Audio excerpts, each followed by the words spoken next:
Muito obrigado, irmão Edilson Otso, pela oração inicial. As pessoas do mundo inteiro, elas buscam estabilidade, segurança, proteção. Nossa reunião hoje vai nos ajudar a ver o único local que a pessoa realmente pode encontrar essas belas circunstâncias. Também nós teremos uma parte muito emocionante que vai nos ajudar a ver como Jeová cuida de nós, mesmo se estivermos sendo perseguidos. Muito emocionante. E um belo vídeo também voltado para as crianças, para mostrar que elas podem se aproximar mais de Jeová se desejarem. Debaixo de tesouros da palavra de Deus, nós vamos dar atenção ao irmão Edilson Santos, que abordará o tema Jeová nos dá segurança, proteção e estabilidade. No último estudo de A Sentinela, da revista Sentinela, nós falamos do paraíso espiritual, né? O que ele é, como ele é composto, como podemos tirar melhor proveito dele.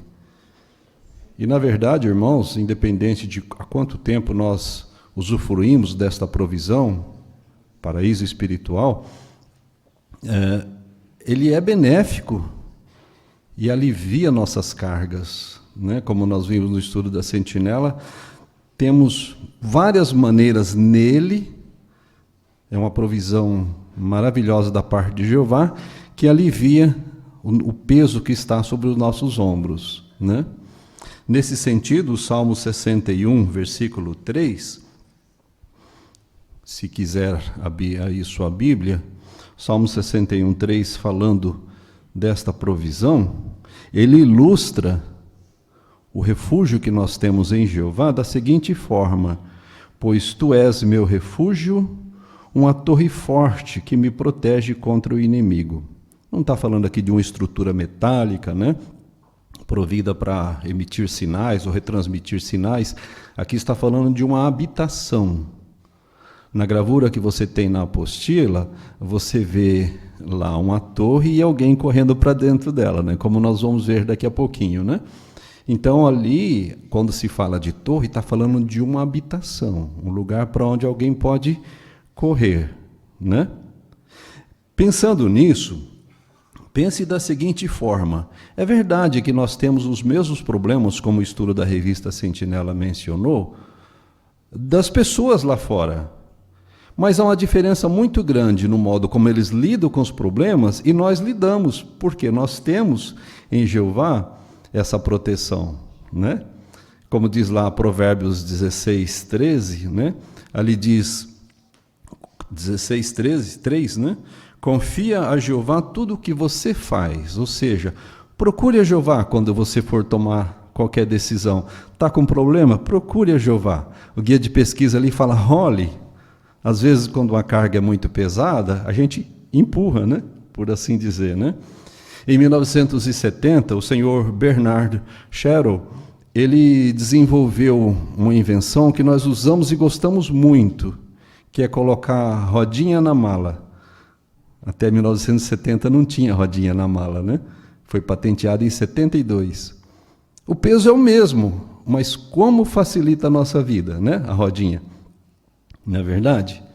Então, as pessoas têm problemas, nós temos problemas, mas nós temos como rolar esses problemas, né? Nós procuramos Jeová e temos esse recurso, Jeová nos alivia.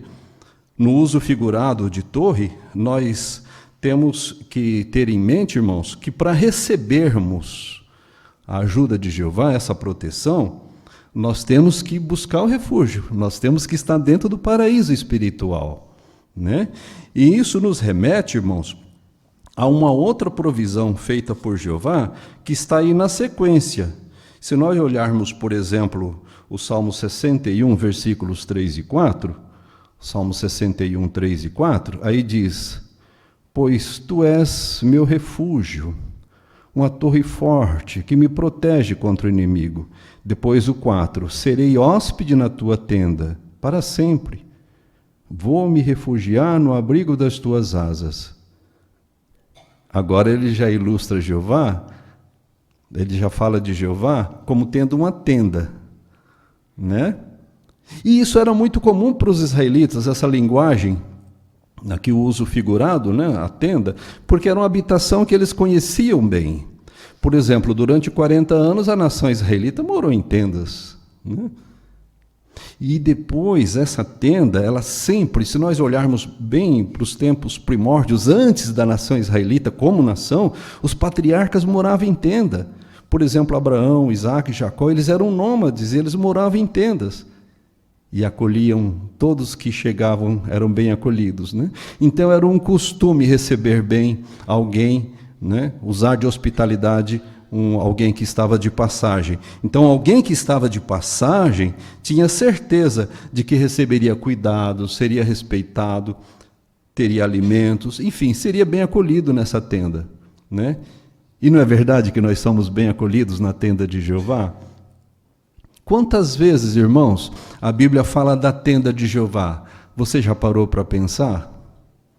Por exemplo, Apocalipse 7,15, ali fala que Jeová vai estenderia, né, a sua tenda sobre a grande multidão, né? Depois, lá em Apocalipse 21:4, quando diz que a tenda de Jeová vai estar com a humanidade, né? Então, dando segurança, proteção, abrigo contra qualquer problema. Bem, o que nós aprendemos disso, irmãos? Que para nós nos beneficiarmos, nós temos que preencher também requisitos. Jeová não vai nos acolher de qualquer jeito. Jeová tem requisitos. É por isso que o Salmos 15 faz a pergunta, né? Salmos 15, 1 e 2, né? Quem pode ser hóspede na sua tenda? Né? E aí, então, passa a discorrer sobre alguns requisitos. E nós queremos ajustar nosso modo de viver para sermos hóspedes. Você não quer ser hóspede na tenda de Jeová? Com certeza, né? Bem, na sequência, o Salmo 62:2, dê uma olhadinha aí na sequência. Agora, ilustra de uma outra forma. Aí diz, só Ele é minha rocha e minha salvação, meu refúgio seguro, nunca serei completamente abalado. Quando fala de rocha aqui, não está falando de um pedaço de pedra, mas está falando de uma montanha rochosa, para entender melhor, né? Será que dá para remover uma montanha de rocha do seu lugar? Não. Da mesma forma, irmãos, a lei de Jeová, ou as leis de Jeová, elas não mudam, né? Elas não mudam, elas são as mesmas. As leis humanas, sim, estão sempre em mudança, né? Isso nos faz lembrar, por exemplo, naquele cântico de despedida de Moisés, ali em Deuteronômio 32:4, ali ele fala, a rocha perfeita é tudo o que ele faz, né? No cântico de despedida de Moisés, logo um pouquinho antes, dias antes da sua morte. Ele diz, a rocha perfeita é tudo o que ele faz, pois todos os seus caminhos são justos. Nós costumamos dizer que a vida de Moisés foi dividida em 3 partes, né?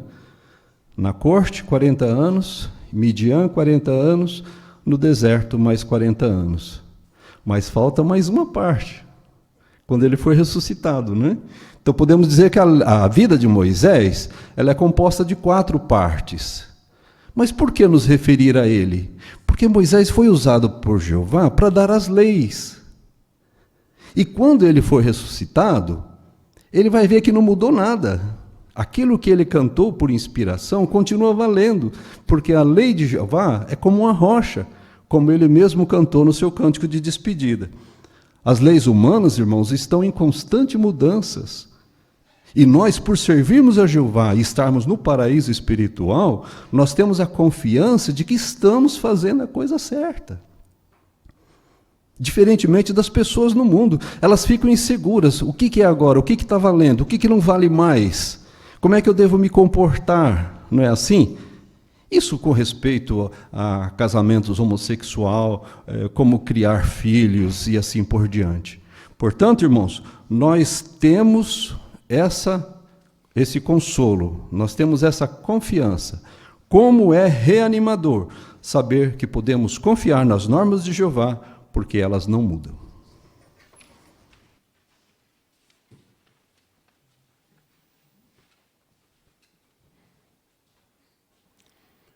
Muito encorajador, irmão Edilson Santos, essa abordagem apreciamos bastante. Agora, deem atenção ao irmão José Aleixo, que vai abordar joias espirituais, e os irmãos podem ficar à vontade para comentar as suas joias espirituais. Gostaria de contar com a presença de todos os irmãos nessa parte de joias espirituais da leitura da semana.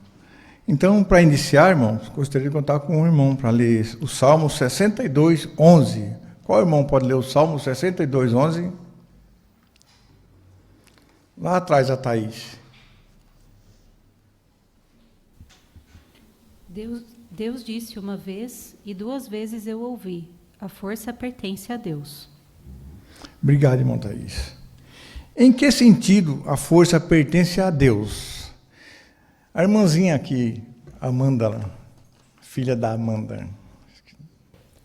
Deus não precisa depender de nenhuma fonte externa de energia. Ele é a própria fonte de energia. A força pertence a Ele. Obrigado, irmãzinha. Vamos continuar então. Que joias espirituais você encontrou na leitura desta semana, irmãos? Aqui na frente a Laís Mascarenha.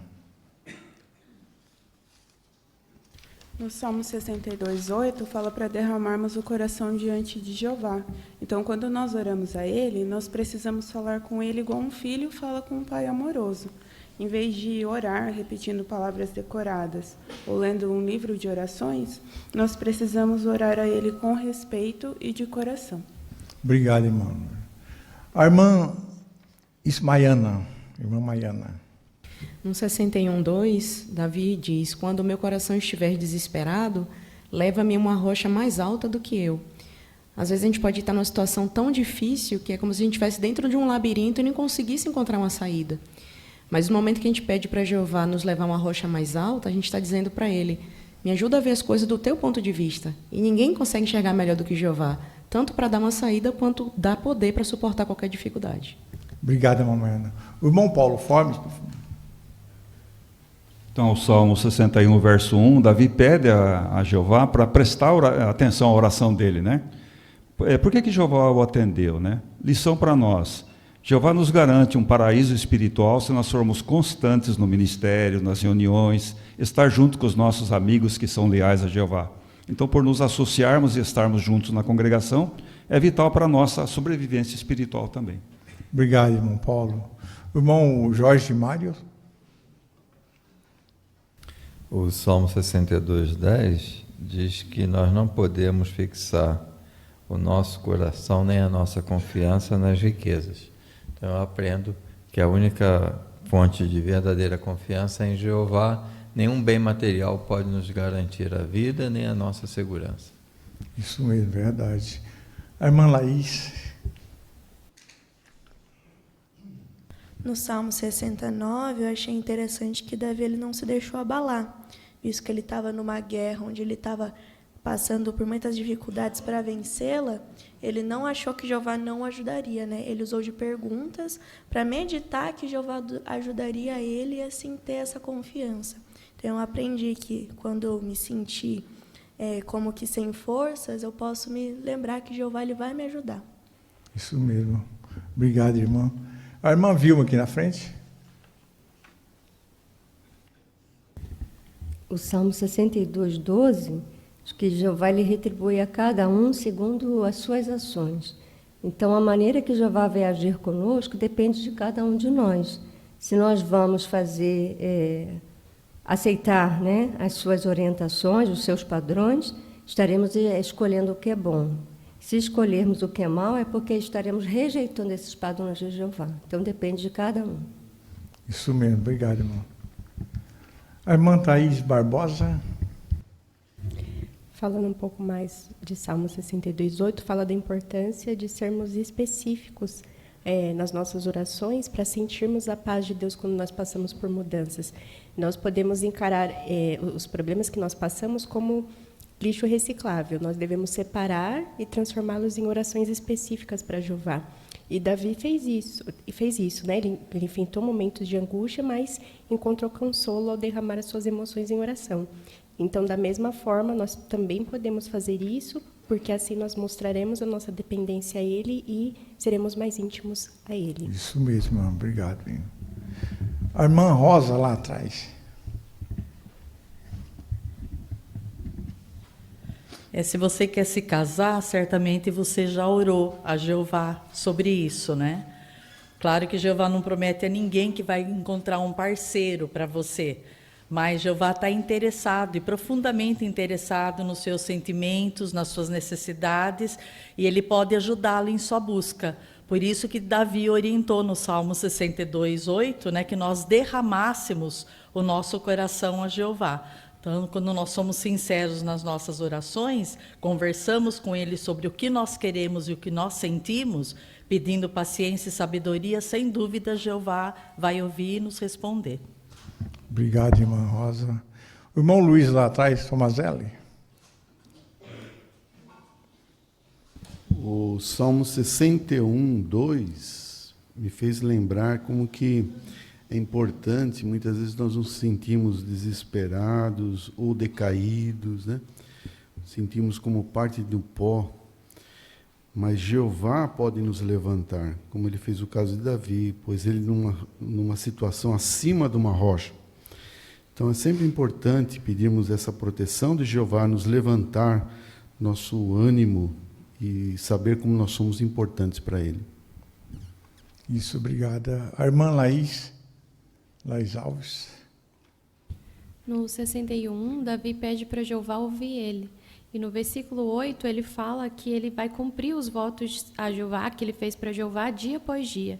E a lição que eu tirei é essa: Jeová está disposto a me ajudar, mas será que eu estou cumprindo os votos que eu fiz a ele? Então é importante a gente fazer isso para ter a ajuda de Jeová e a aprovação dele. Isso, obrigada. O pai do Aelton. Pois tu, ó Deus, ouviste os meus votos, desde minha herança, reservada aos que temem o teu nome. Obrigado, João. Lá atrás, ao Wagner. O 62, versículo 1, aqui Davi ele expressa contentamento por esperar em silêncio e que Jeová agisse a seu favor. Então, por sujeitar à vontade de Jeová, ele se sentia seguro e tinha tranquila confiança em Jeová. Se tivermos tal confiança em Jeová, a paz dele, como diz Filipenses 4, 6 e 7, guardará o nosso coração, enquanto aguardamos o livramento divino dele e do nosso sofrimento. Obrigado, irmão Wagner. Mais alguns aí? Obrigado, irmãos, por suas partes bem preparadas.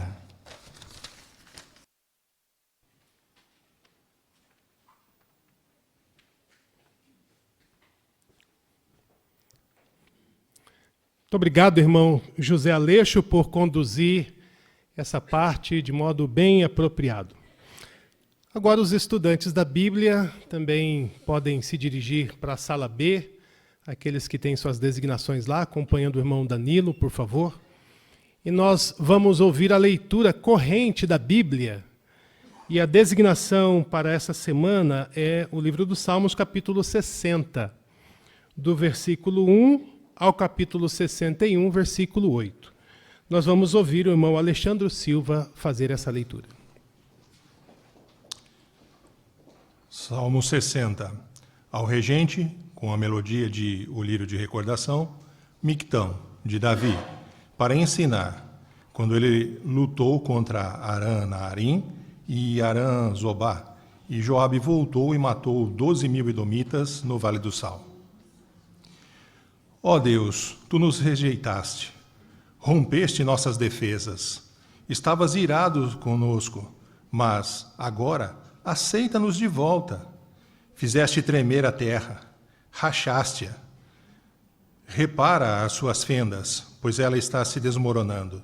Fizeste teu povo sofrer dificuldades. Fizeste-nos beber vinho atordoante. Dá um sinal aos que te temem, para que fujam e se esquivem das flechas. a fim de que os seus amados sejam livrados. Salva-nos com a tua mão direita e responde-nos. Deus disse na sua santidade: vou me alegrar, vou distribuir Siquém como herança, e vou medir o vale de Sucote.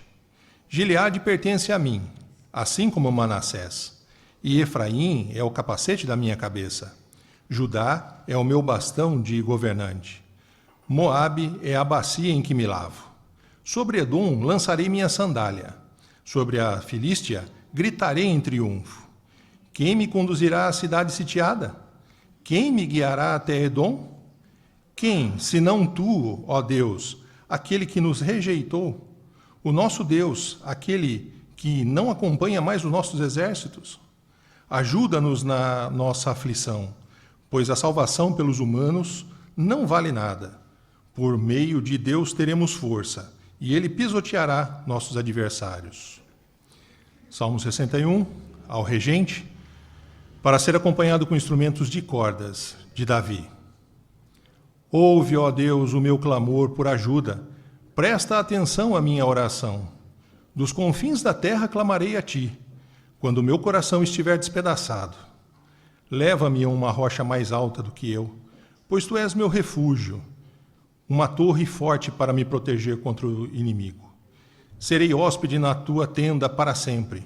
Vou me refugiar no abrigo das tuas asas. Pois tu, ó Deus, ouviste os meus votos. Deste-me a herança reservada aos que temem o teu nome. Acrescentarás dias à vida do rei. Seus anos serão como gerações e gerações. Ele estará em seu trono para sempre diante de Deus. Concede-lhe amor, leal e fidelidade, para que estes o protejam. Então vou cantar louvores ao teu nome para sempre, ao cumprir os meus votos dia após dia.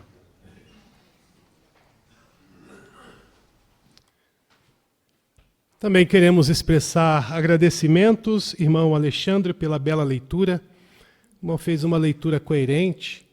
Uma leitura assim muito exagerada, tira a atenção do ponto principal, e muito simples também, muito morta, também tira, né, o objetivo da leitura. Então foi uma leitura compreensível, obedecendo à pontuação.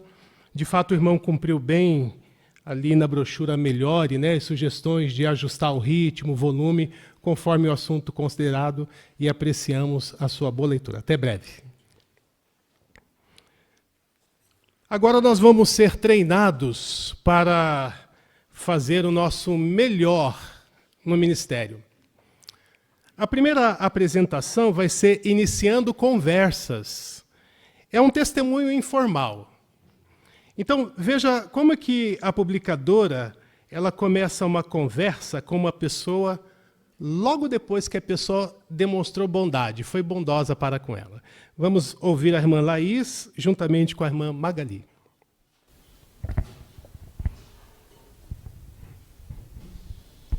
Olá, você precisa de ajuda? Eu preciso sim. Eu estou totalmente perdida. Tem pouco tempo que eu estou aqui na cidade e eu preciso achar esse endereço. Deixa eu dar uma olhada. Eu sei onde fica. É uma clínica, né? Isso. Você está bem pertinho. É no próximo quarteirão à direita. Muito obrigada. Eu estou um tempão aqui já, passaram várias pessoas, só que todo mundo correndo. E aí eu tentei até pedir ajuda, mas ninguém me ajudou. Muito obrigada, viu? Imagina. Infelizmente, a gente está vivendo assim hoje, né? Todo mundo correndo, com muita pressa, né? E alguns porque não estão dispostos a ajudar. Outros por medo. É verdade, né? Tem essa questão do medo também, porque a gente se sente tão inseguro hoje em dia. Mas eu fiquei muito grata mesmo pelo que você fez, vai me ajudar bastante. Meu nome é Laís, como que é o seu? Magali. Magali, eu até lembrei de um texto da Bíblia, que é um texto que fala exatamente sobre o que você fez para mim agora. Eu poderia ler rapidinho para você? Sim, pode.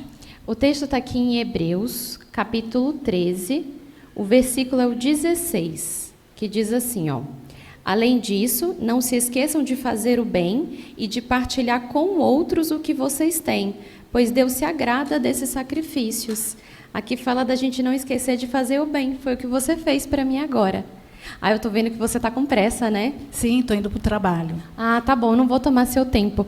Vou deixar com você, Magali, esse cartão do nosso site, que é um site bíblico muito interessante. Aqui atrás tem o meu contato, tá bom?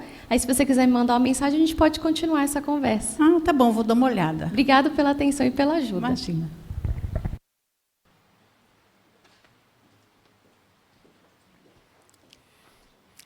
A irmã Laís não perdeu a oportunidade, né?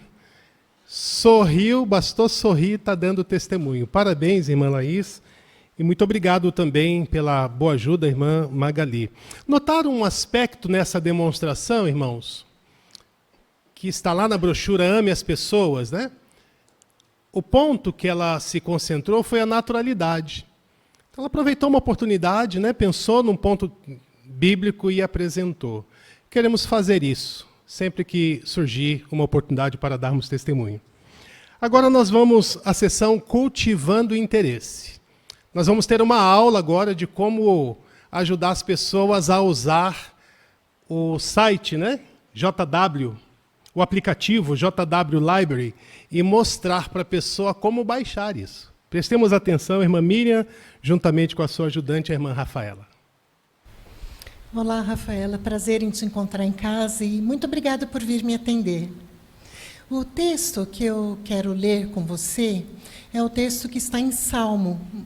No Salmo 119, o verso é o 105, que diz assim: Tua palavra é lâmpada para o meu pé e luz para o meu caminho. Não é incrível essa comparação que esse texto faz da lâmpada com a palavra de Deus, a Bíblia? Por quê?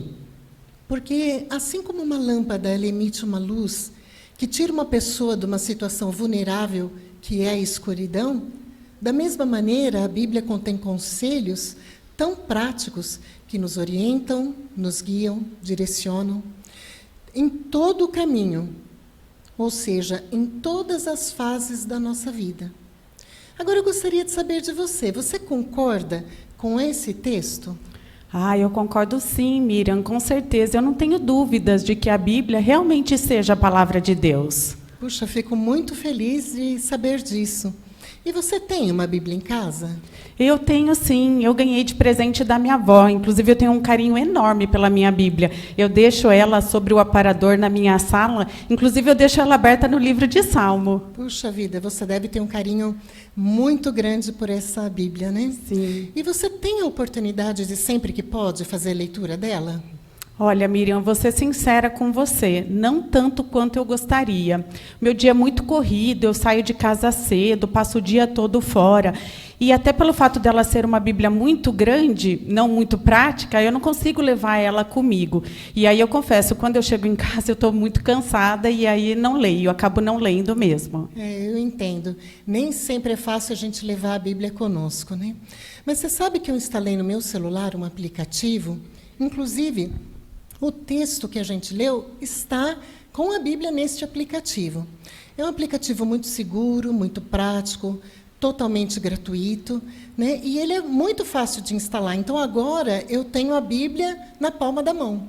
E sempre que eu preciso, eu posso recorrer a ela. Eu estou vendo que você está com o seu celular, né? Então, se você me permitir, eu mostro para você como a gente instala rapidinho. Ah, pode ser, sim. Então, você pode ir até a sua loja de aplicativos do seu celular. Certo, só um minutinho. Abri, está aqui. Aí você digita no campo de pesquisa JW Library. Espera só um pouquinho. JW Library. Esse roxo aqui? Isso mesmo, né? Aí você agora vai baixar e clicar em Bíblia. Tá. E você pode fazer isso escolher o idioma, o português, inclusive. Tá. Essa daqui, tradução do Novo Mundo? Isso mesmo. Deu certo. Ai, que bom que deu certo. Na verdade, se você quiser também, eu quero aproveitar, porque essa tradução da Bíblia, ela tem um campo aqui, como você está vendo, olha, de introdução. Sim. Você pode clicar, por favor? Sim, clico sim. Está aqui. Olha, você está vendo? Aí tem 20 perguntas com assuntos diferentes. Qual dessas perguntas você gostaria de saber a resposta? Espera aí, deixa eu dar uma olhadinha aqui. Olha, eu achei interessante essa aqui, a 20. Como tirar o máximo de proveito da sua leitura da Bíblia? Puxa, excelente escolha. Isso mostra que você realmente se interessa pela Bíblia. Então, nós podemos fazer o seguinte, ó. Esse campo, essa resposta, nós vamos ter... Podemos pesquisar. Então, no sábado que vem, às 11 horas, eu venho e a gente faz a consideração juntas usando o aplicativo. Pode ser? Sim, pode ser sim. Esse horário fica ótimo para mim. Tá ok, combinado. Até.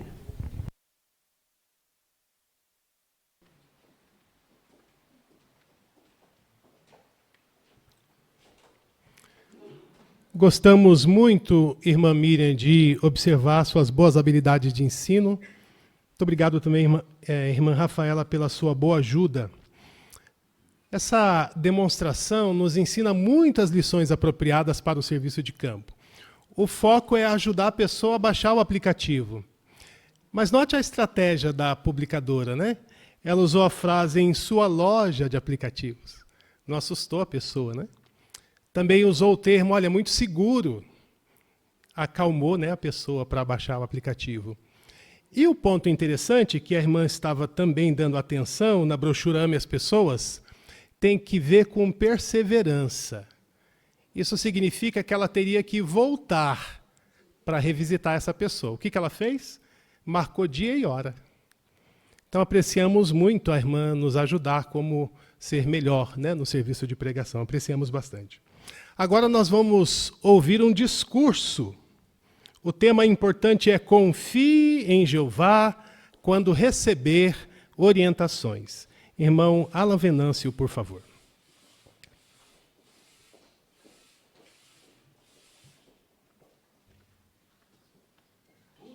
O que Jeová faz é perfeito. Por isso, confiar nele se torna algo fácil. Em Deuteronômio capítulo 32, versículos 4, fala exatamente sobre isso. Se os irmãos puderem acompanhar nas suas Bíblias, por gentileza, diz assim: a rocha, perfeito é tudo o que ele faz, pois todos os seus caminhos são justos. Deus de fidelidade e nunca é injusto. Justo e reto é ele. Irmãos, mesmo sem entender muito bem tudo que está envolvido, nós podemos ficar tranquilos quanto às decisões de Jeová. Afinal, Jeová sempre age de forma justa e confiável.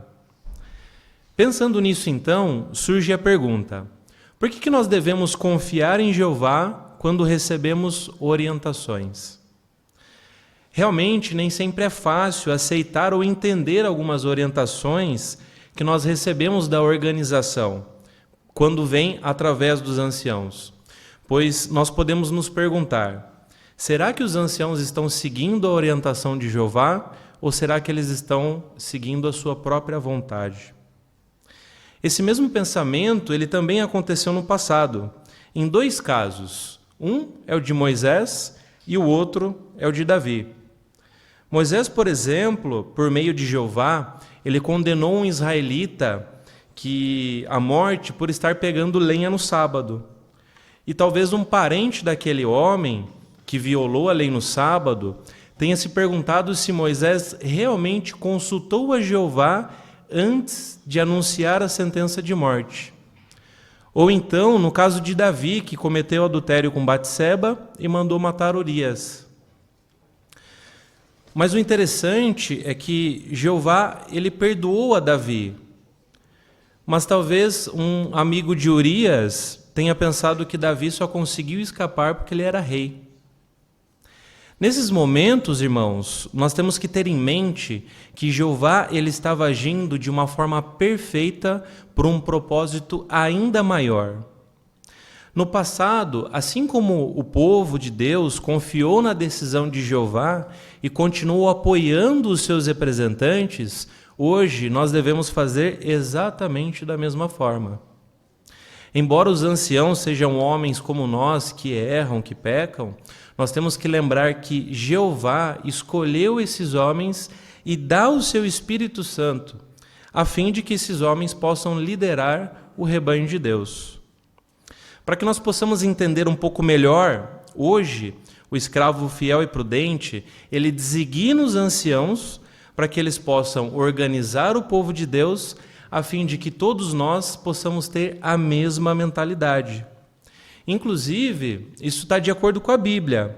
Se quiserem abrir em Atos 16, 4 e 5, diz assim: ao viajarem pelas cidades, transmitiam aos irmãos as decisões tomadas pelos apóstolos e pelos anciãos em Jerusalém, para que obedecessem a esses decretos.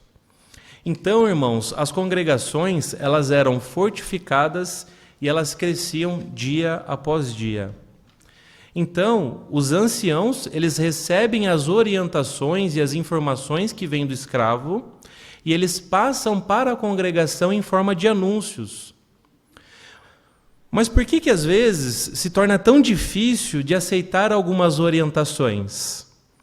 Porque nem sempre essas orientações é da forma como a gente quer.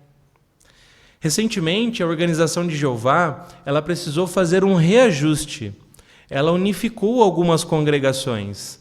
Para alguns irmãos, até que foi fácil aceitar essa orientação, mas para outros já foi um pouco mais difícil, porque alguns irmãos, eles precisaram ser remanejados, e isso afetou algumas famílias.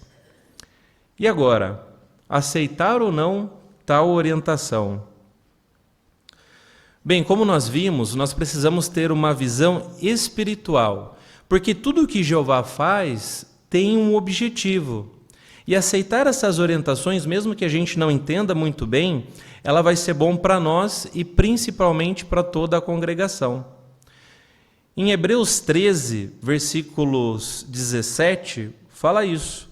Se vocês quiserem acompanhar em suas Bíblias, Hebreus 13, versículo 17, diz assim: sejam obedientes aos que exercem liderança entre vocês e sejam submissos, pois eles, aqui no caso os anciãos, vigiam sobre vocês e prestarão contas disso, para que façam isso com alegria e não com suspiros, porque isso seria prejudicial a vocês. Sendo assim, irmãos, vamos aceitar as orientações que vêm da organização. Isso será bom para nós, para toda a congregação e também para os anciãos. E quando nós fazemos isso, nós estaremos respeitando o arranjo de Jeová.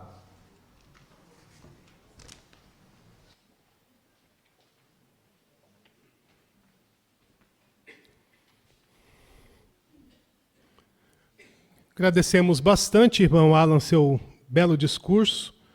Apreciamos a maneira como o irmão o conduziu, a linha de raciocínio, os pontos principais. Estávamos bastante interessados em ver a conclusão desse discurso, né? Porque na nossa brochura Melhore diz exatamente o que devemos fazer, que foi o que o irmão fez na sua conclusão.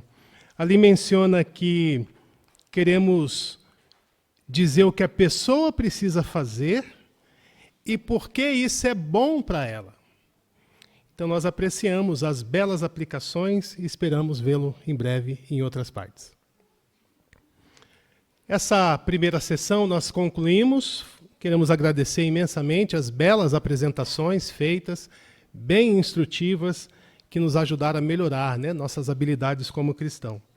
Agora nós vamos para a sessão Nossa Vida Cristã. Que tal cantarmos o cântico número 12 bem alto, de todo o coração, e os irmãos podem ficar em pé, por favor. Cântico 12, o tema Nosso Grandioso Deus Jeová. Após a introdução, vamos cantar bem alto e de coração.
Uma das partes bem emocionantes e um dos pontos altos de nossa reunião hoje está na próxima parte com o tema Nada pode nos separar do amor de Jeová, ou do amor de Deus.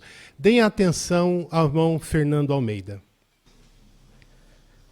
Nós vamos assistir um vídeo que vai falar sobre uma experiência que passou o irmão Baston, lá de Malawi. E vamos ver as situações que ele se confrontou na sua vida e o que o fortaleceu para permanecer leal a Jeová. Então vamos com atenção assistir e depois os irmãos serão convidados a externar alguns comentários sobre essa situação que se passou.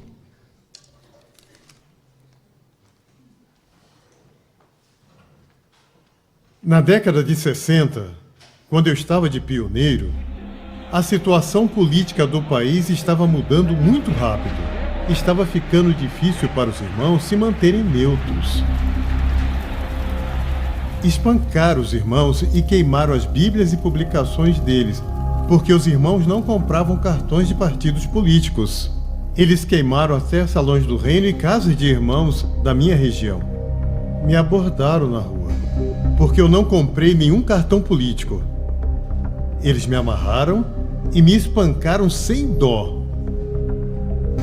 Quando eles foram jantar, um guarda ficou me vigiando.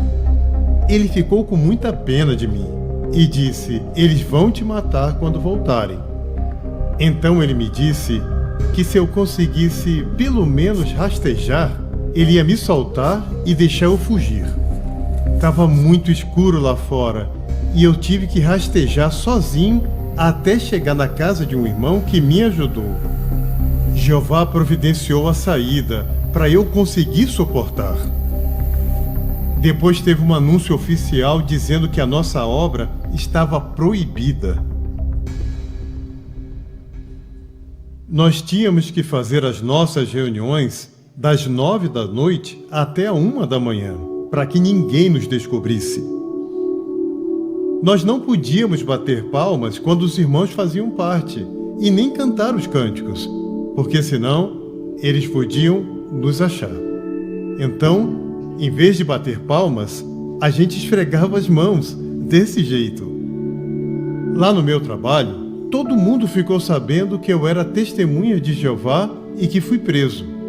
Eu fui levado para a prisão Titire e depois para a prisão Zomba, onde ficam os criminosos condenados.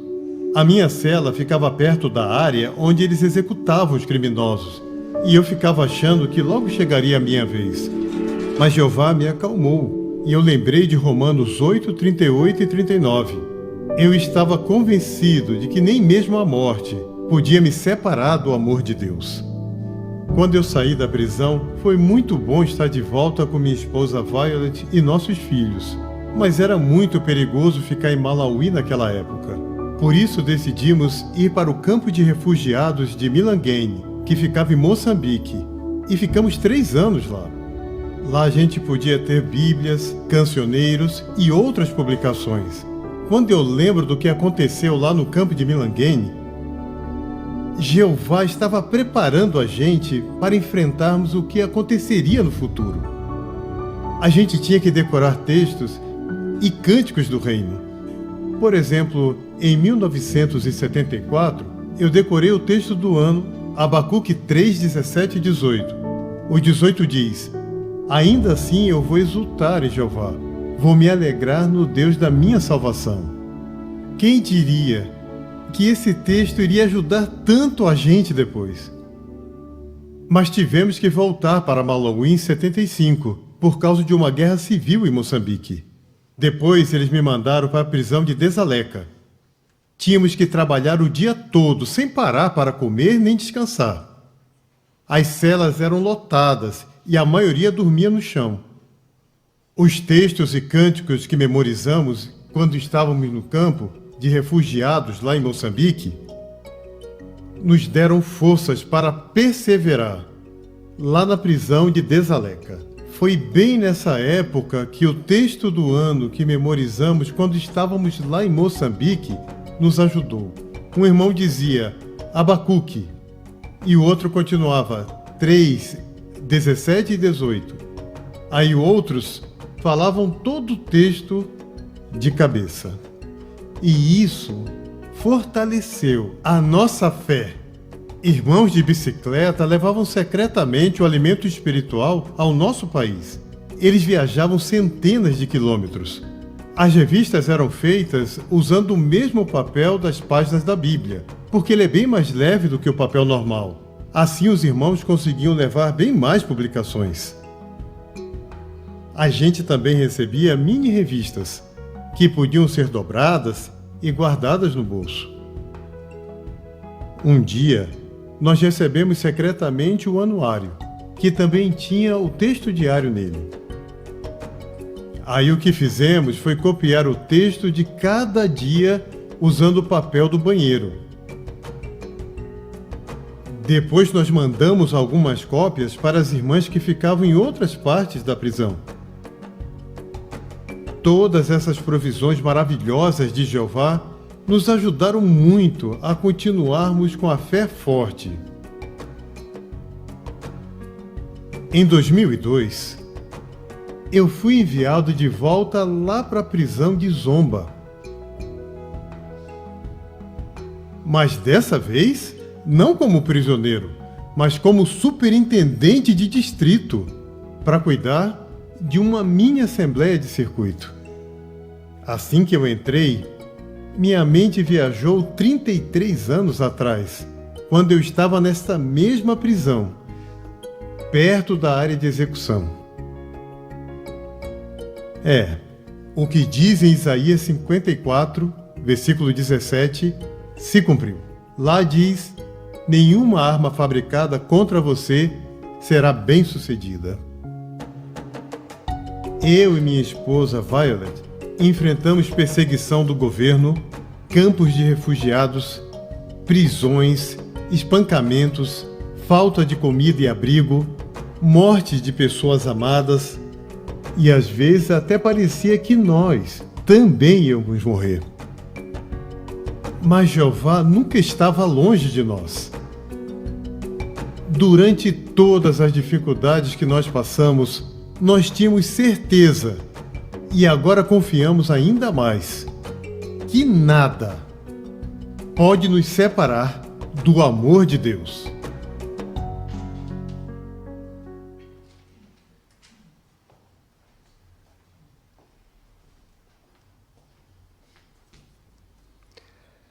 Nós temos aqui então agora uma pergunta que vai justamente traçar toda a vida que o irmão Baston contou durante aquele período dos anos 70, né?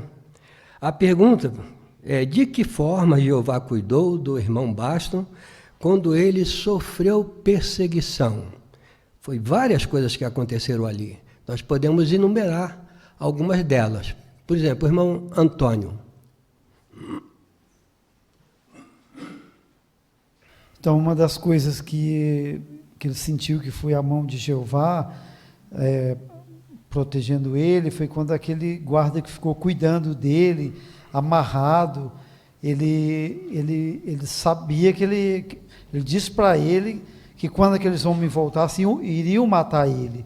Então, aquele homem, acho que Jeová com certeza tocou o coração daquele guarda e ele ajudou aquele homem, soltou ele para ele conseguir escapar da morte. Obrigado, irmão Antônio. Vanessa, por favor. Também uma ocasião em que ele estava preso, ele ficou muito aflito e achou até que seria o próximo a ser executado. Mas Jeová o ajudou por o acalmar e também o ajudar a lembrar das palavras do texto de Romanos 8, 38 e 39, que diz que nem mesmo a morte poderia separar ele do amor de Jeová. Obrigado, irmã Vanessa. O irmão Renato.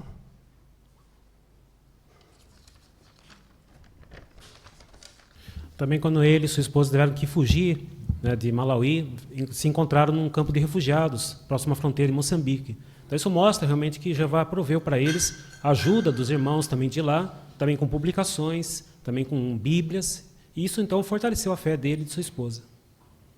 Obrigado, irmão Renato. mais algumas outras situações que se passaram. Aqui ele relatou que para que eles permanecessem firmes na fé, eles precisaram de fazer algumas coisas para ter acesso à leitura da Bíblia. Lembra-se o que foi contado por ele, que os irmãos passaram? O irmão Alessandro? Eles tiveram que decorar textos bíblicos e alguns irmãos levavam o material para eles, não era em grande quantidade, mas eles replicavam essas informações, escreviam e repassavam ainda para as outras pessoas na prisão. Então, viram? A situação que eles encontraram de fortalecimento, né? Memorizar passagens bíblicas. Né? O irmão Paulo? Achei interessante que Jeová não esquece tudo o que nós fazemos para Ele, né? E não importa o tempo que nós passemos por dificuldades ou não. Tanto é que quando ele achou que ele ia voltar para uma prisão, ele voltou lá como superintendente. Olha as bênçãos de Jeová reconhecidas, né, sobre esse irmão. Isso mesmo. Né? Então veja que situações difíceis, não só esse irmão, mas a sua família e também os outros irmãos, porque isso aconteceu na década de 70, lá em Malawi. A situação foi muito difícil para eles. Né? Então, em resumo, ele relata ali no final que ele e os irmãos sofreram perseguição de governo, tiveram que ir para campos de refugiados, foram muitos deles presos, houve espancamentos, e muitos passaram grandes dificuldades. Mas ele menciona que nós, ou ele e também os irmãos, tinham plena confiança de que nada poderia separar eles de Jeová. E eles tinham muito bem em mente o texto de Romanos, capítulo 8, versículo 38 e 39, que ali fala que nada pode nos separar do amor de Jeová. Então, ele é uma testemunha do que aconteceu na vida dele e da sua família e dos irmãos ali. E isso nós devemos recordar hoje e pensar um pouco, né? Porque pode acontecer algumas coisas durante a nossa vida, situações difíceis, provações. E como é que vai estar o nosso amor diante de Jeová?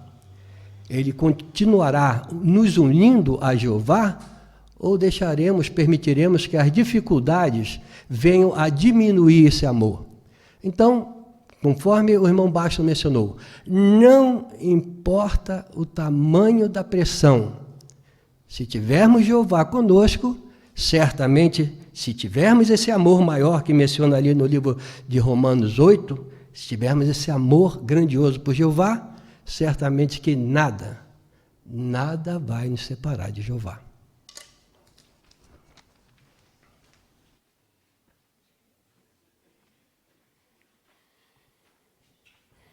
Também agradecemos, irmão Fernando, por essa bela apresentação e, de fato, foi muito encorajador esse vídeo. Jeová também tem muito interesse em se aproximar dos jovens. Esta parte, torne-se amigo de Jeová. Como eu faço para me batizar? Vai nos ajudar a ver isso. Irmão Luiz Carlos Santos, por favor. Nós encontramos na Organização de Jeová ajudas importantes, né, para todos nós, em especial para aqueles que são pais. E essa sessão Torne-se Amigo de Jeová, ela realmente é uma grande ajuda para aqueles que têm os seus filhos. Nós vamos então ver um vídeo com o tema Como eu faço para me batizar?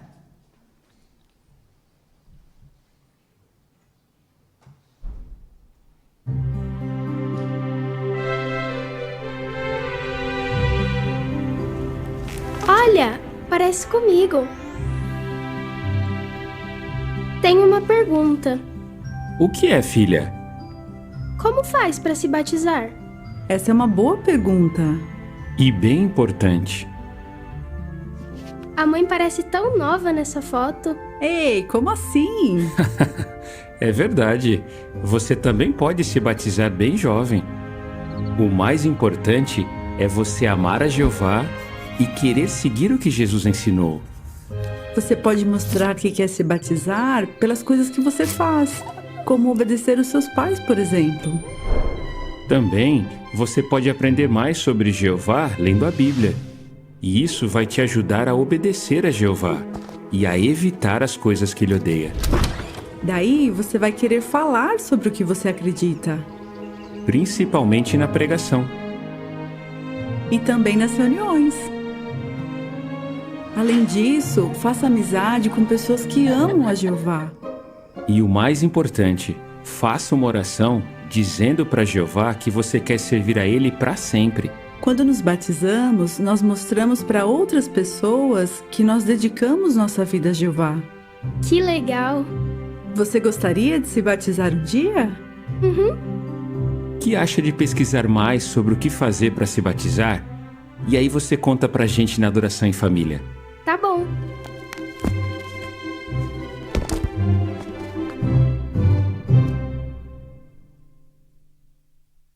Realmente é uma excelente ajuda para todos nós, né, irmãos? Mas agora nós vamos aqui convidar a nossa irmã Luana Galdereto, e ela vai falar para nós também dos seus alvos e o que ela tem aprendido sobre essa sessão Torne-se Amigos de Jeová.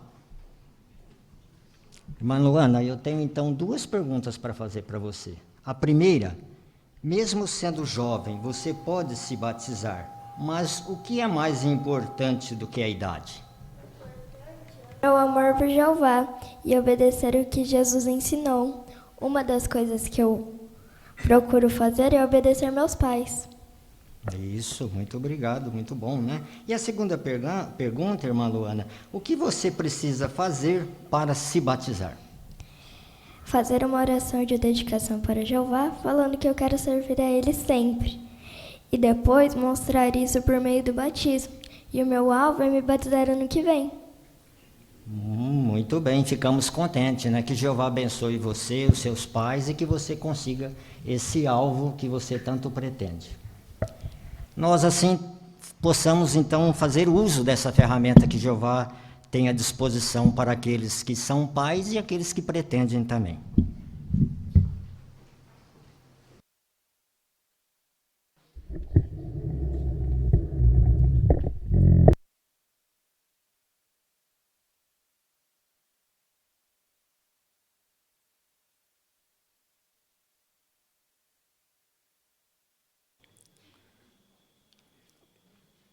Também foi muito encorajadora, né, essa sessão, apreciamos a bela apresentação.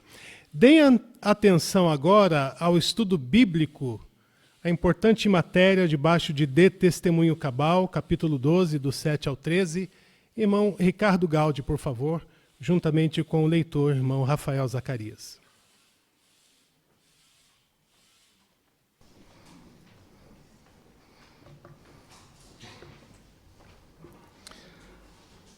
No estudo da semana passada, irmãos, nós iniciamos a consideração do capítulo 12. E nós estamos vendo nesse capítulo aqui o exemplo de Paulo e Barnabé, que eles pregavam com coragem, demonstrando humildade e perseverança.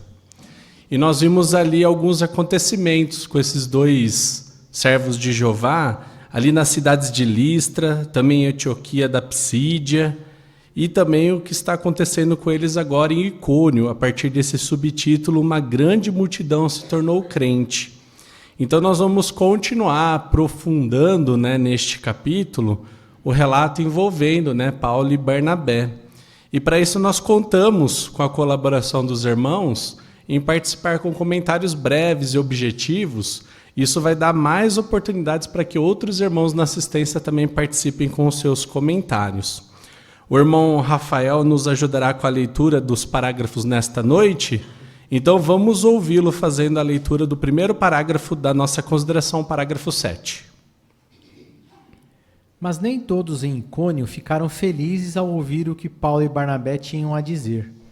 Judeus que não creram, continuou Lucas, atiçaram as pessoas das nações, instigando-as contra os irmãos. Percebendo que era necessário ficar ali e defender as boas novas, Paulo e Barnabé passaram bastante tempo falando corajosamente. Em resultado disso, a multidão da cidade estava dividida. Alguns eram a favor dos judeus e outros a favor dos apóstolos. Hoje, as boas novas produzem resultados parecidos. Para alguns, elas são uma força unificadora. Para outros, um motivo de divisão. Caso sua família esteja dividida por causa de sua obediência às boas novas, lembre-se de que a oposição muitas vezes é uma reação a boatos infundados ou a calúnias venenosas. Sua conduta excelente pode ser um antídoto para esse veneno e, com o tempo, pode amolecer o coração dos que se opõem a você. Então temos duas perguntas neste parágrafo. A parte A, que resultados as boas novas produzem? O irmão Wilson, por favor. Então, as boas novas podem gerar resultados favoráveis e desfavoráveis. E Paulo e Barnabé passaram por isso lá em Icônio, porque alguns judeus acreditaram, outros não. E isso dividiu ali a massa, ao ponto que eles tiveram que falar de forma corajosa para defender a verdade. E isso pode acontecer com nós hoje. Então, as boas novas podem ser unificadora para alguns, mas para outros pode causar divisão. Obrigado, Wilson. Percebeu que naquela ocasião ali, Paulo e Barnabé, eles entenderam o quê? Que eles precisavam fazer o quê? Está no parágrafo. Eles perceberam algo. O que era? A irmã Thaís, por favor. Eles perceberam que era necessário ficar ali para poder defender as boas novas. Exato. Então, se nós recorrermos lá ao início desse subtítulo, nós vimos que quando Paulo e Barnabé eles começaram a pregar ali as boas novas, muitos judeus e gregos acreditaram, se tornaram discípulos. Então, eles eram relativamente novos.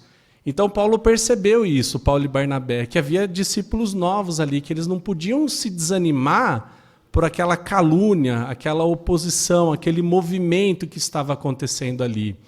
E Jeová estava abençoando essa decisão deles, porque se nós vermos ali no versículo 3 de Atos, no capítulo 14, ali fala que Jeová lhe confirmava a sua mensagem, a sua bondade merecida, concedendo por meio deles sinais e milagres. O que nós aprendemos disso, irmãos? Dessa percepção de Paulo e Barnabé com aquilo que estava acontecendo. A gente vai aprofundar um pouco esses detalhes aqui, mas que lição a gente pode extrair dessa percepção de Paulo e Barnabé? O irmão Darcy Galdereto, por favor. O Espírito de Jeová estava sobre eles, né? Porque Jeová já tinha percebido isso, né? Que haveria ali campos férteis que deveriam ser pregados. E eles não olharam para a tribulação, a dificuldade, aquelas pessoas fazendo algo contra eles, né? Por que estamos aqui? Eles estão contra nós? Não. Ele viu o contrário, Jeová está vendo algo de bom aqui, vamos continuar, porque Jeová vai nos abençoar. Então a confiança neles no reino era muito grande. Muito bem, Darcy, exatamente esse é o ponto, obrigado. A parte B desse parágrafo, caso sua família esteja dividida por causa de sua obediência às boas novas, de que você deve se lembrar? A irmã Amanda aqui, por favor. Então, pode ser que essa oposição da família ela venha de reação de boatos infundados, de calúnia venenosa. Então, de acordo ali com 1 Pedro 2,12, nós devemos manter uma conduta excelente. Então, assim, a nossa conduta ela vai dar testemunho de que tipo de pessoas que nós somos. E, com certeza, a reação deles pode mudar, amolecer o coração e eles virem a deixar de se oporem à família. Isso, Amanda, exatamente, esse é o ponto. Uma coisa é enfrentarmos oposição de pessoas que nós nunca vimos na vida, não é mesmo, irmãos? Mas enfrentar a oposição de membros da família é desafiador, né? E que bom que Jeová, através da sua palavra, né, nos orienta o que nós devemos fazer, como nós devemos nos comportar. Como vimos, como a irmã Amanda comentou, às vezes pela nossa atitude nós podemos ganhar até mesmo os membros da nossa família que se opõem à nossa pregação ao cristianismo. Vamos à frente, no parágrafo 8, com a leitura, por favor, irmão Rafael. Depois de algum tempo, os opositores em Icônio tramaram apedrejar Paulo e Barnabé. Ao saberem disso, esses dois missionários decidiram pregar em outro território. Hoje, os proclamadores do reino também agem com prudência. Quando somos confrontados com ataques verbais, falamos com coragem. Mas quando é ameaça de violência, evitamos fazer algo insensato que coloque desnecessariamente em perigo a nossa vida e a de nossos irmãos espirituais. Por que Paulo e Barnabé deixaram Icônio? E que lição podemos aprender de seu exemplo? A irmã Sulamita, por favor. O versículo 6 de Atos 14 mostra que eles foram informados de que os opositores estavam tramando apedrejá-los. Por isso, eles agiram com prudência e decidiram ir pregar em outro território. Excelente, Sula. Então aqui a situação mudou do que estava acontecendo no parágrafo anterior. Então, que lição nós podemos aprender desse aspecto aqui envolvendo Paulo e Barnabé? Irmã Vanessa, por favor. A gente aprende que nós devemos ser corajosos ao falar da nossa fé, né? Mas nós também precisamos ser prudentes e evitar situações que possam colocar a nossa vida ou dos nossos irmãos em perigo. Isso, Vanessa, muito bem. O princípio relacionado a isso é Provérbios 22:3, né? O que diz ali? Qual que é a atitude que nós devemos... Irmão Bruno, Irmão Bruno, por favor. Ali nos lembra em ter prudência, né? Então, se você enxerga um perigo, você tem que ser prudente, se esconder, né? Ou sair daquele perigo, né? Daquela zona de perigo. Isso pode acontecer com a gente em qualquer trabalho, né? Para Jeová. Pode ser dentro do salão do reino, mas pode ser também na pregação, talvez numa casa, um morador um pouco alterado, ou no trabalho com os carrinhos, alguém chegar de forma alterada. Então, agir com prudência, sempre visando a segurança de si e dos irmãos. Muito bem, Bruno, excelente. Esse é o ponto. Irmão Edilson Otos, aqui na frente, por favor. Ainda em relação a quando somos confrontados verbalmente, evidentemente nós queremos defender as boas novas, né? E tanto é que tem um princípio lá de 1 Pedro 3, do 3 ao 15 em especial, lá falando quando para nós fazer uma defesa. Depois, lá no final, fala nós vamos com brandura e profundo respeito. Então, nós também não queremos se igualar a eles. Às vezes, eles levantam a voz para nós na mesma moeda. Mas não, sempre seguindo esse princípio. Exatamente, irmão, disso. Isso mesmo. Então, nós precisamos ter discernimento para avaliar a situação, né? Até que ponto se encaixa esse aspecto de fazermos uma defesa com brandura, ou até que ponto se encaixa o princípio, como o irmão Bruno comentou, né, de entendermos que ali a situação está colocando em risco a nossa integridade física e também dos nossos irmãos. Então, precisamos ter discernimento nesse aspecto. Agora nós vamos para o próximo subtítulo desse capítulo, Convertam-se ao Deus vivente. E aqui nós vamos fazer a leitura de alguns versículos na Bíblia e nós contamos com a participação dos irmãos. Nós vamos ler Atos no capítulo 14, os versículos do 8 ao 10 e depois os versículos 11 ao 14. Quem gostaria de ler para nós? O irmão Jefferson pode ler para nós os versículos 8 e 10 e o irmão Lucas pode ler para nós os versículos 11 a 14. Em Listra havia um homem que tinha os pés aleijados. Ele era manco de nascença, nunca tinha andado. Ele estava sentado escutando Paulo falar. Paulo, olhando para ele atentamente e vendo que ele tinha fé para ficar bom, disse bem alto: levante-se e fique de pé. Então o homem deu um salto e começou a andar. Quando as multidões viram o que Paulo tinha feito, gritaram na língua licaônica: os deuses tomaram forma humana e desceram a nós. Eles começaram a chamar Barnabé de Zeus e Paulo de Hermes, pois era ele que lhes dirigia a palavra.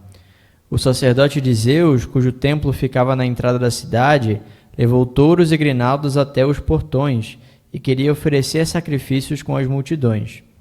Quando os apóstolos Barnabé e Paulo souberam disso, rasgaram suas roupas, correram para o meio da multidão e gritaram. Obrigado, irmão Lucas e Jefferson. Irmão Rafael, por favor, faça a leitura para nós dos parágrafos 9 e 10 e, na sequência, o quadro Listra e adoração a Zeus e a Hermes. Paulo e Barnabé seguiram para Listra, uma colônia romana cerca de 30 quilômetros a sudoeste de Icônio. Listra mantinha fortes relações com Antioquia da Pisídia, mas, diferentemente dessa cidade, não tinha uma importante comunidade judaica. Embora seja provável que seus habitantes soubessem falar grego, a língua materna deles era o licaônico. Paulo e Barnabé começaram a pregar numa área pública, talvez porque não houvesse uma sinagoga na cidade. Assim como Pedro havia feito em Jerusalém, Paulo curou em Listra um homem manco de nascença. Por causa do milagre que Pedro realizou, uma grande multidão aceitou a mensagem, mas, no caso do milagre realizado por Paulo, o resultado foi bem diferente. Conforme descrito no início desse capítulo, quando o homem manco pulou e começou a andar, a multidão em Listra, por ser pagã, imediatamente tirou uma conclusão errada. Eles se referiram a Barnabé como Zeus, principal deus grego, e a Paulo como Hermes, filho de Zeus e porta-voz dos deuses. Barnabé e Paulo, porém, estavam determinados a fazer a multidão entender que eles falavam e agiam não com a autoridade de deuses pagãos, mas com a autoridade de Jeová, o único Deus verdadeiro. Quadro: Listra e a adoração a Deus e a Hermes. Listra estava localizada num vale isolado, afastado das principais estradas. César Augusto fez da cidade uma colônia romana, dando-lhe o nome Julia Felix Gemina Lustra. As tropas instaladas nessa cidade defendiam a província da Galácia contra tribos locais que viviam nas montanhas. Assim, a cidade era administrada de acordo com as leis civis romanas e seus funcionários tinham títulos latinos. Apesar disso, Listra conservou grande parte de suas tradições e permaneceu mais licaônica do que romana. Tanto é que os habitantes de Listra, mencionados no relato de Atos, falavam a língua licaônica. Entre as descobertas arqueológicas feitas na região da antiga Listra, estão inscrições que fazem referência aos sacerdotes de Zeus e uma estátua do deus Hermes. Um altar dedicado a Zeus e a Hermes também foi encontrado na mesma região. Uma lenda escrita pelo poeta romano Ovídio fornece informações que ajudam a entender melhor o relato de Atos. De acordo com Ovídio, Júpiter e Mercúrio, os equivalentes romanos aos deuses gregos Zeus e Hermes, visitaram a montanhosa região da Frígia disfarçados de homens mortais. Eles procuraram hospedagem em 1000 casas, mas ninguém os recebeu. Apenas um casal idoso, Filemon e Baucis, lhes ofereceu hospedagem em sua humilde cabana. Em resultado disso, Zeus e Hermes transformaram aquela cabana em um templo de mármore e ouro, fizeram do casal idoso sacerdote e sacerdotisa e destruíram a casa daqueles que não lhes haviam oferecido hospedagem. Caso os habitantes de Listra se tenham lembrado dessa lenda quando viram Paulo e Barnabé curar o homem manco, diz a obra O Livro de Atos no contexto grego-romano, não é de surpreender que eles quisessem recebê-los com sacrifícios. Então, a pergunta relacionada aos parágrafos e o quadro é: onde ficava Listra e o que sabemos sobre os seus habitantes? O irmão Antônio, por favor.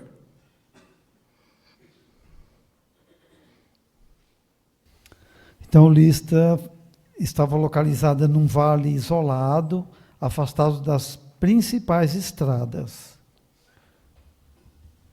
Isso, Antônio, muito bem. E que mais detalhes, né, o parágrafo dá a respeito dessa cidade?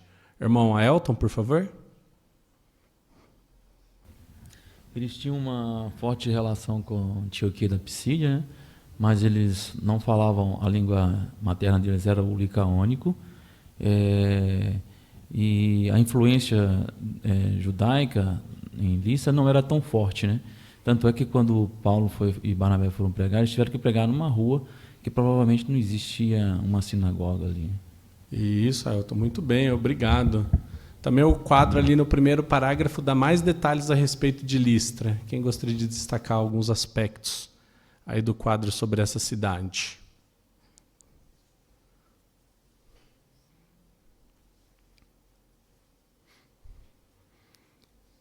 A irmã Laís, por favor.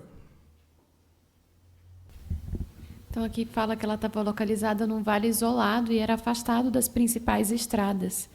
E que César Augusto fez essa cidade uma colônia romana. Também fala aqui que essas tropas instaladas na cidade defendiam a província da Galácia contra as tribos locais que viviam nas montanhas. E ela era administrada de acordo com as leis civis romanas e os funcionários tinham títulos latinos. Isso, muito bem, obrigado. E aí, o irmão Jorge Mário, por favor. Apesar disso, eles conservaram as suas tradições licaônicas, né? Tanto é que eles falavam a língua licaônica. Então, embora tivesse o domínio romano, eles eram mais licaônicos do que romanos. Exatamente, muito bem. E aí aconteceu algo, né, que o que Paulo fez ali naquela cidade. E qual foi a diferença do que Paulo fez com um milagre parecido do que Pedro fez? O que o parágrafo menciona, o resultado desse milagre?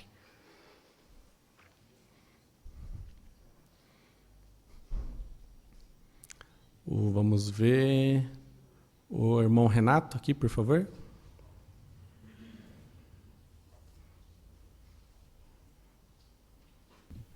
Deu dois resultados diferentes, né? No caso de Pedro, aquela multidão depositou fé, depois que ele curou o homem. Já no caso de Paulo, foi o oposto. A multidão ficou reagindo de maneira diferente. Isso, muito bem, Renato. Obrigado. O que se justifica, talvez, dessa reação diferente daqueles habitantes, conforme o quadro? Tem uma lenda aí, né, que talvez tenha surgido algo que explique, que justifique essa reação ali daqueles habitantes. Os irmãos notaram? A irmã Renata, por favor.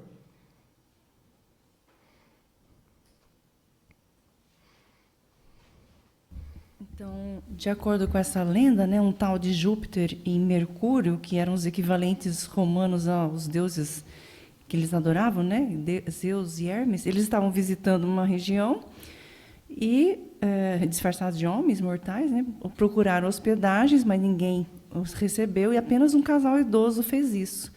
E que tinha, inclusive, uma humilde cabana, né, mas por causa disso, diz que esses Zeus e Hermes transformaram aquela cabana num templo, né, de mármore e ouro, e fizeram do casal idoso sacerdote, sacerdotisa, e destruíram a casa daqueles que não tinham oferecido hospedagem. Ou seja, isso explica, então, por que aquela multidão, né, quando viram Paulo e Barnabé curar o homem manco, né, eles quisessem recebê-los com sacrifícios, né, se eles lembraram desse episódio. Né? Exatamente. A gente pode até usar uma imagem aí nesse parágrafo. O que está acontecendo aí? O que a gente percebe da reação de Paulo e Barnabé?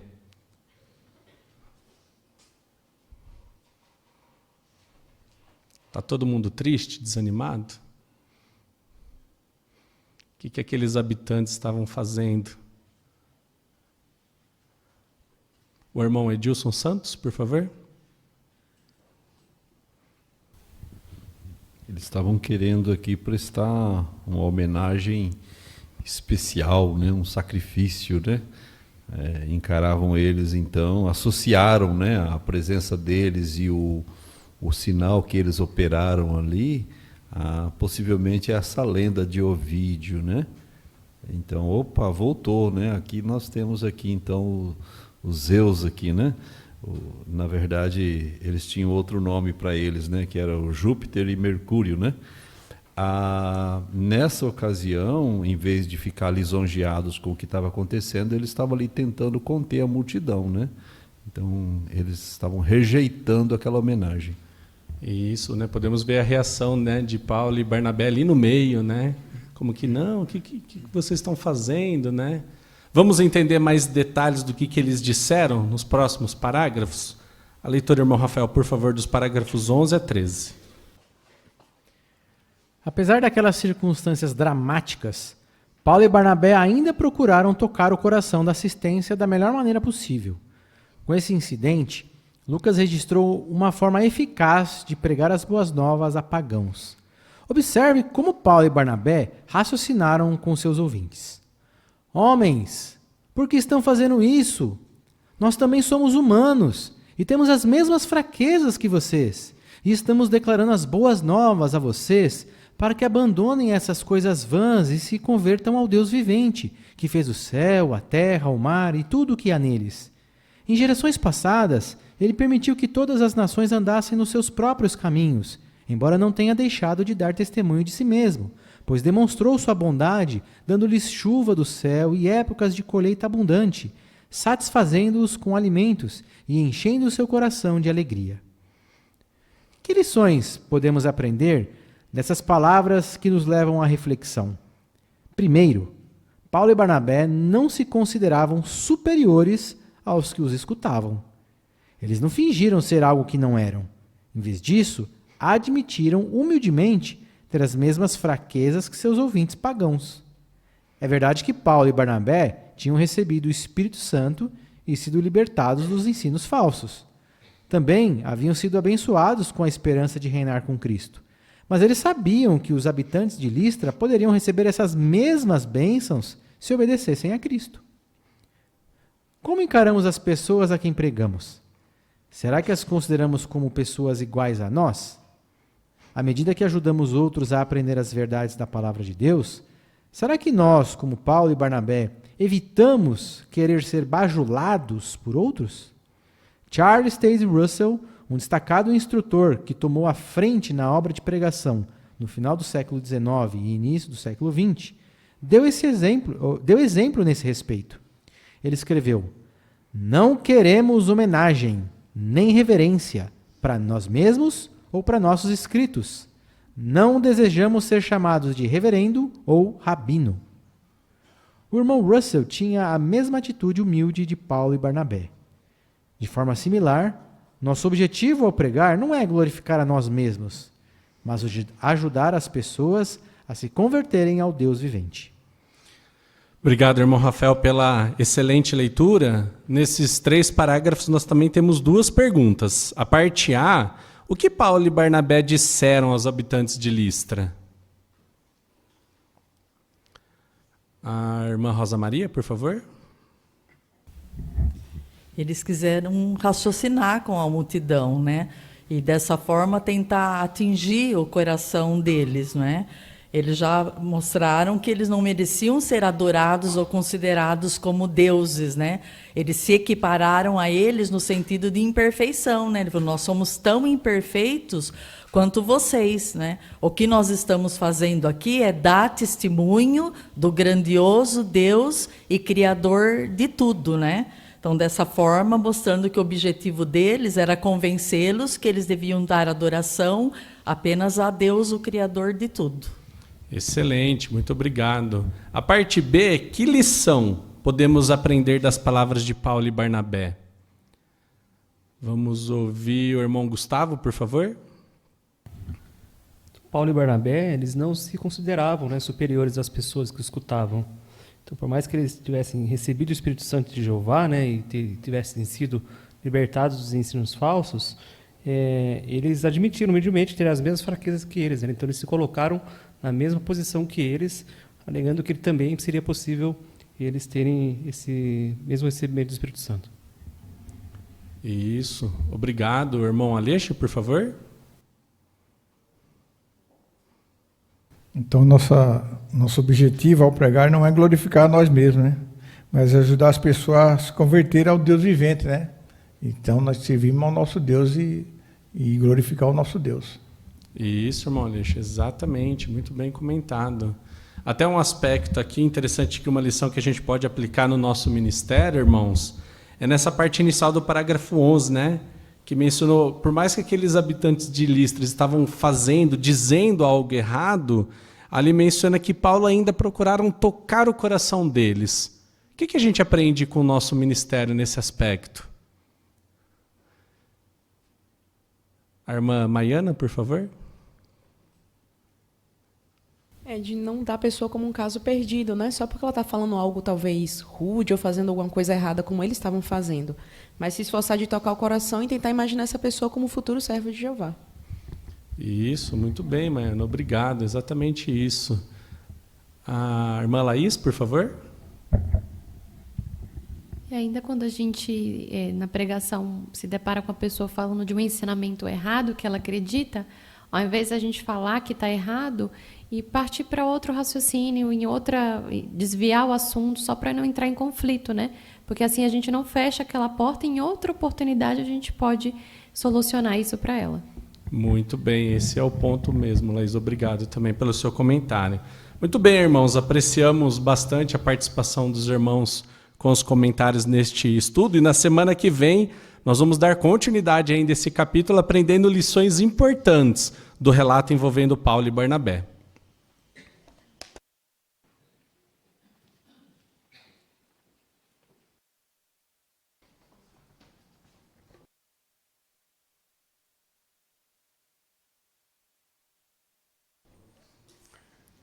Muito obrigado, irmão Ricardo Gaudi, por essa condução do estudo, matéria muito encorajadora para os nossos dias. Nós estamos encerrando nossa reunião de hoje, muito animada, muito instrutiva. O que é que nós vimos? Por exemplo, onde podemos encontrar segurança, proteção, estabilidade? Ficou bem esclarecido isso. Também vimos belas demonstrações que nos ajudam a melhorar a nossa pregação, nosso estudo, nossas revisitas e assim por diante. Outros 2 pontos altos, vimos que o amor de Jeová vai além de nossas ansiedades e ele pode cuidar de nós, mesmo se estivermos sendo perseguidos. E por fim, que bela lição os jovens tiraram proveito do vídeo, né? Em relação a amar mais a Jeová, o que fazer para se batizar e assim por diante. O que veremos na próxima semana? Bem, o que é melhor do que a vida? Também, o que fazer se o morador não fala português? Ainda, por que nós insistimos em falar com quem não mostra interesse? Interessante, né? E, por fim, nós teremos uma bela consideração com o tema como podemos mostrar que amamos a Deus. Então, queremos agradecer a boa atenção dos irmãos prestado até aqui. Também apreciamos bastante a ajuda dos muitos irmãos hoje, né? Microfone volante, sistema sonoro, indicadores, que tornaram essa reunião muito agradável. O único anúncio que temos, que já é de conhecimento dos irmãos, é a mudança no circuito. Então foram feitas mudanças no circuito. O nosso circuito número 147, o superintendente de circuito Marcos Silvestre e sua esposa Marlene, e eles estão designados a partir do dia 3 de setembro. Aí diz aqui seu irmão Luiz Awad.